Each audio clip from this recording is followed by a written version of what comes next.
In the movie The Secret, I quoted Dr. Wernher von Braun, who is considered by many as the father of the space program. He said, the natural laws of this universe are so precise that we don't have any difficulty building a spaceship, sending people to the moon, and we can time the landing with the precision of a fraction of a second.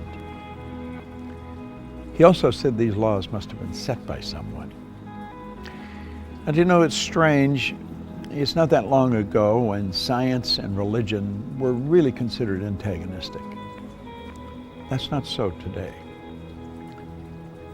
It's looked at it now, one studying the cause and the other studying the effect. And von Braun said, after studying the spectacular mysteries of the cosmos for many years, he had arrived at the firm conviction that there is a God. I see the laws as God's modus operandi. It's how everything happens. The Secret was based on the concept of law of attraction. And because the movie went viral, it was all over the world, everyone everywhere was talking about the law of attraction. People writing books on it that don't really understand it, people speaking on it that many of them advertise their ignorance when they talk about it. I'm of the conclusion that attraction is not really understood in any depth by most people. Now, I've studied this every day for 50-some years. And I can assure you, attraction is a law, but it's a secondary law. The primary law is the law of vibration. The law of vibration is one of the basic laws of the universe. It decrees that everything moves, nothing rests. We literally live in an ocean of motion. Do you know that everything is an expression of the same thing? The leaves, the tree, the cement, the body, the clothes. It's all energy at a different rate of vibration. You see, your body is a molecular structure in a very high speed of vibration. Your brain is an electronic switching station. Your brain does not think, but you think with your brain. There's a difference. As you activate brain cells, you set up a vibration in your body.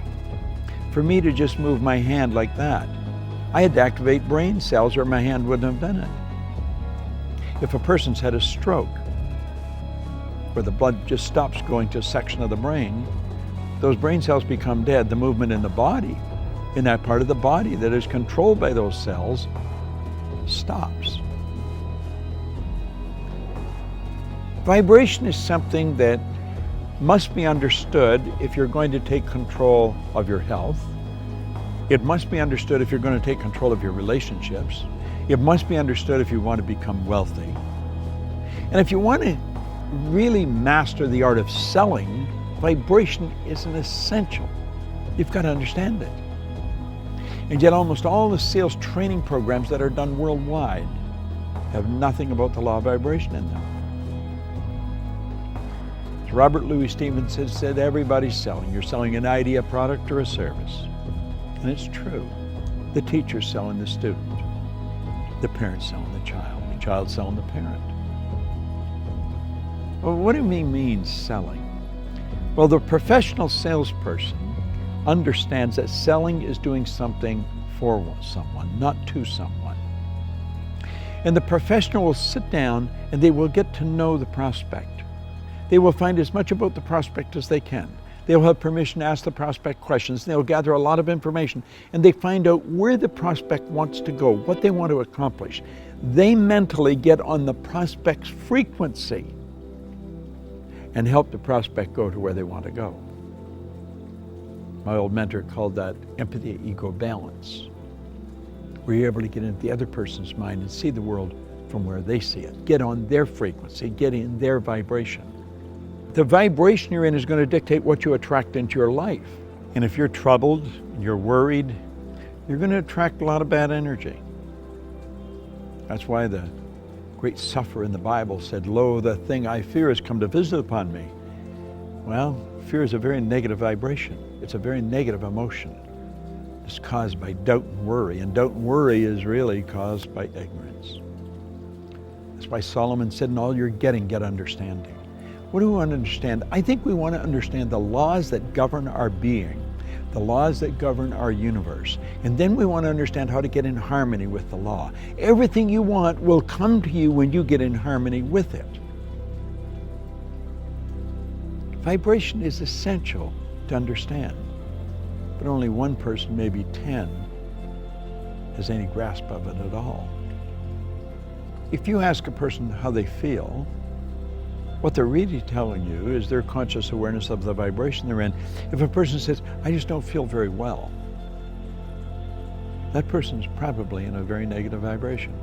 A person said, I feel wonderful, they're in a very good vibration. If you're in a really good vibration and you're with a person that's very negative, you will not feel comfortable in their presence. Feeling, conscious awareness, vibration. You don't feel comfortable in their energy and you want to get away from them. Now, if you were negative and they're negative, you're going to come together. Misery loves company. See, these old sayings are all based on laws. It's hard to believe that two miserable people would be comfortable together, but if you understand they're both on the same frequency, they're both listening to the same music. You'll often hear a person that went for a walk in the woods. They said it was so pleasant. Why? The vibration of nature is perfect. That's why a walk in the woods leaves you feeling so good.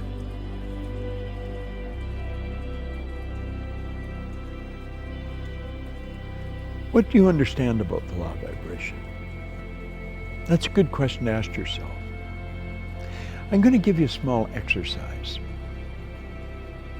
The next time you're around a person that's complaining about anything, or that obviously it doesn't feel very well, start changing the subject.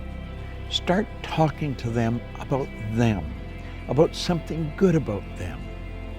Compliment them, but make it a sincere, merited compliment, not false praise. No flattery. Pick out something good that they do and slowly turn the subject around to that. Let them know how much you admire how well they do it. And you know something? Like that, their energy will change. You have caused them to change their vibration.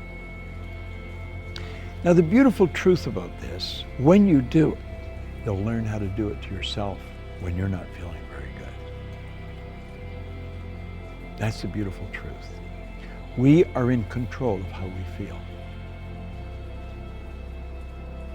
I was reading something by Viktor Frankl, the author of Man's Search for Meaning, a Viennese psychiatrist, spent the war years in a concentration camp. He said, in every situation, there is a space between the situation and how you respond to it. And in that space, you can decide how you're going to respond. Now, that space may only be a millisecond, but in that space, you can decide, are you going to react or are you going to respond? Think of it. In every situation, between the situation and your response, there is a space. And in that space, you can decide how you're going to respond. Vibration is something that I love studying. When you're in a restaurant or in a store or any place where the energy is really good, you feel very comfortable. It's the vibration in the place. You've gone into a restaurant and sat down, and before you ordered anything, all of a sudden you don't want to eat there. Why? It's the energy, it's the vibration of that place. You should get up and leave. Go where you feel comfortable. Do what makes you feel good. That's why people that are doing what they love never have to work again. They spend their whole life in a wonderful vibration. The person who truly understands how to pray puts himself in a wonderful vibration. I want to suggest you study it and understand this. you will attract to you whatever you're in harmonious vibration with. You are in control of the vibration you're in.